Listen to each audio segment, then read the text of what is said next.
నటి హేమశ్రీ కేసు మిస్టరీగా మారింది. ఆమెది సహజ మరణం కాదని పోస్ట్ మార్టం రిపోర్టులో తేలింది.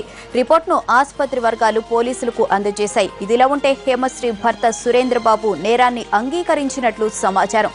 అయితే ఈ విషయాన్ని పోలీసులు ధృవీకరించాల్సి ఉంది. మరోవైపు ఈ హత్యలో అనంతపురం జిల్లా కాంగ్రెస్ నేత హస్తం ఉన్నట్లు పోలీసులు అనుమానిస్తున్నారు.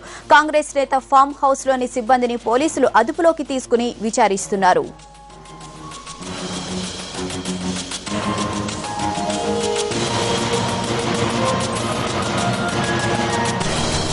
దీనికి సంబంధించి మరిన్ని వివరాలను మా ప్రతినిధి శ్రీనివాస్ అడిగి తెలుసుకుందాం. శ్రీనివాస్, చెప్పండి, హేమశ్రీ హత్య కేసులో మిస్టరీ క్రియేట్ అయినట్టుంది. ఇప్పుడు హేమశ్రీ భర్తతో పాటు కాంగ్రెస్ నేత హస్తం కూడా ఉన్నట్లు పోలీసులు అనుమానిస్తున్నారు. దీనికి సంబంధించి పూర్తి వివరాలు ఏంటి?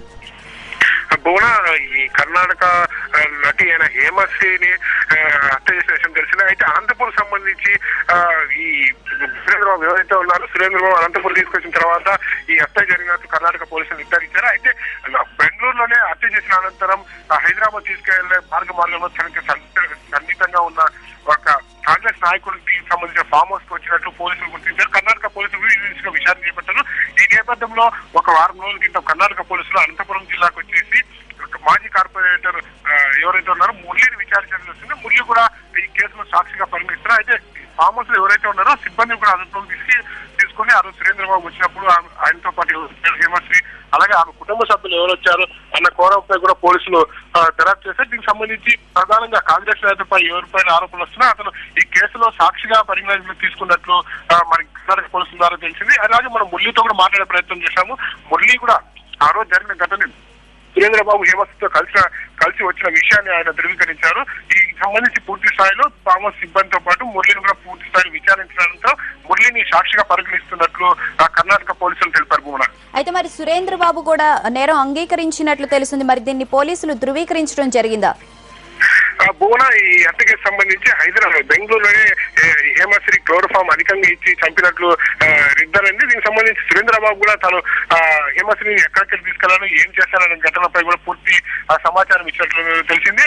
ఈ సురేంద్రబాబుని ఈ హత్య చేసినట్లు పోలీసులు నిర్ధారించారు. భువన, అయితే దీనికి సంబంధించి మురళికి సంబంధించిన ఫామ్ హౌస్ సిబ్బందిని కూడా అదుపులోకి తీసుకున్నట్టు తెలిసింది. పోలీసులు ఏమంటున్నారు?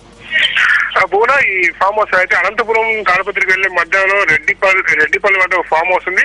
సురేంద్రబాబు ఎవరైతే ఉన్నారో సురేంద్రబాబు హేమశ్రీని హైదరాబాద్ తీసుకెళ్లే సమయంలో నైట్ కావడంతో కొంచెం ఫామ్ హౌస్ తీసుకెళ్తున్నట్లు అక్కడ సిబ్బంది చెప్పారు. అలా కర్ణాటక పోలీసు విచారణలో కూడా హేమశ్రీ తమ ఫామ్ హౌస్ కు వచ్చినట్లు సిబ్బంది మొత్తం వివరాలు అందజేశారు. అయితే కాంగ్రెస్ నేత మురళి ఎవరైతే అతని ఈ కేసులో సాక్షిగా పరిగణిస్తున్నట్టు తెలుస్తోంది. భువన, ఓకే, థ్యాంక్ యూ శ్రీనివాస్. బుల్లితెర నటి హేమశ్రీ హత్య కేసులో తన ప్రమేయం లేదని, తనను కేవలం సాక్షిగానే పోలీసులు పరిగణిస్తున్నారని అంటున్నారు అనంతపురం కాంగ్రెస్ నేత మాజీ కార్పొరేటర్ మురళి. మురళిపై వస్తున్న వార్తలపై ఆయన స్పందన ఏంటో ఆయన అడిగి తెలుసుకుందాం. మురళి గారు, నమస్తే అండి. నమస్తే అండి. హేమశ్రీ భర్త సురేంద్రబాబు అసలు మీకు ఎలా పరిచయం, ఎప్పటి నుంచి పరిచయం? హేమశ్రీ భర్త సురేంద్రబాబు ఆల్ ఇండియా బల్య సంఘంలో ఆయన సెక్రటరీ అండి. ఆల్ ఇండియా బల్య సంఘంలో నేను వచ్చి జాయింట్ సెక్రటరీ అండి. నాకు ఆయన గత 1.5 సంవత్సరం నుంచి కూడా ఆయన పరిచయం అండి. ఆయన జాఫర్ షరీఫ్ మీద పోటీ చేసి ఓడిపోయారు కూడా అండి బెంగళూరు నందు. తర్వాత ఈ భార్యాభర్తల గొడవలో ఏదో జరిగిన దానికి అనవసరంగా నన్ను ఇది చేస్తున్నారు, కేవలం రాజకీయంగా నన్ను ఇది చేయాలా అనే ఒక ఉద్దేశంతో చేస్తున్నదే కానీ ప్రత్యేకంగా నా మీద ఇది చేసింది లేదు. ఆల్రెడీ పోలీసులు ఇన్వెస్టిగేట్ చేశారు, కర్ణాటక పోలీసులు. వాస్తవాలు వాళ్ళకి అందరికీ కూడా తెలుసు. నేను ఇప్పుడు అనంతపూర్లోనే మా ఇంట్లోనే ఉన్నాను. అనవసరంగా దీన్ని బ్లేమ్ చేస్తున్నారు. కేవలం కొద్దిమంది నా రాజకీయ దీన్ని మనగడనే ఓర్చుకోలేక ఇలాంటిదంతా కూడా చేస్తున్నారండి. అయితే మరి సురేంద్రబాబు మీ ఫామ్ హౌస్ కు వచ్చారా? మరి మీ ఫామ్ హౌస్ సిబ్బందిని కూడా పోలీసులు అదుపులోకి తీసుకుని విచారిస్తున్నట్లు కూడా తెలుస్తుంది. ఆల్రెడీ నేను అది జరిగిన రోజు నేను బెంగళూరులో ఉన్నానండి. వెంటనే నాకు ఆయనని అదుపులోకి తీసుకున్న వెంటనే కర్ణాటక పోలీసులు నన్ను కూడా స్టేషన్ కు పిలవడం జరిగింది. స్టేషన్ కు పిలిచిన తర్వాత అక్కడ వాస్తవ పరిస్థితి ఏంది అనేది ఆయన చెప్పినాడు. చెప్పిన తర్వాత కర్ణాటక పోలీసులు కూడా మన ఫామ్ హౌస్ ఇచ్చేయడం జరిగింది.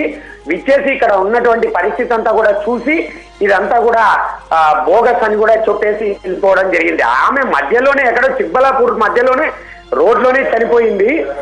బిఫోర్ అంటే ఆమె హాస్పిటల్లో చేరేక ముందు 8 గంటల ముందే చనిపోయిందని డాక్టర్లు రిపోర్ట్ కూడా ఇచ్చారు. అవన్నీ చూసిన తర్వాత కూడా పోస్ట్ మాస్టర్ రిపోర్ట్ వచ్చింది. అవన్నీ చూసిన తర్వాత పోలీసులు అన్ని కూడా విచారించి నిర్ణయం తీసుకున్నారు. ఇప్పుడు అనవసరంగా నా రాజకీయ ఎదుగుదలను ఓడ్చుకోలేక కొద్దిమంది కొన్ని పత్రికలు ఇలాంటి పని కట్టుకొని ఇది చేస్తున్నారు. వారందరికీ కూడా నేను చెప్తానా, మన ఎన్టీవీ తరఫున ఇది నేను ఎటువంటి తప్పు చేసినా ఎటువంటి శిక్షకైనా కూడా నేను సిద్ధంగా ఉంటానని కూడా నేను తెలియజేస్తున్నా. ఎప్పుడు కూడా ఎటువంటి ప్రలోభాలకు నేను ఇదయ్యేవాడిని కాదు. ఎవరు ఏం చేసినా కూడా నేను దానికి ఇదయ్యేవాడిని కాదండి. ఓకే, థ్యాంక్ యూ మురళి గారు. బులెటిన్లో ఇప్పుడు ఒక షార్ట్ బ్రేక్.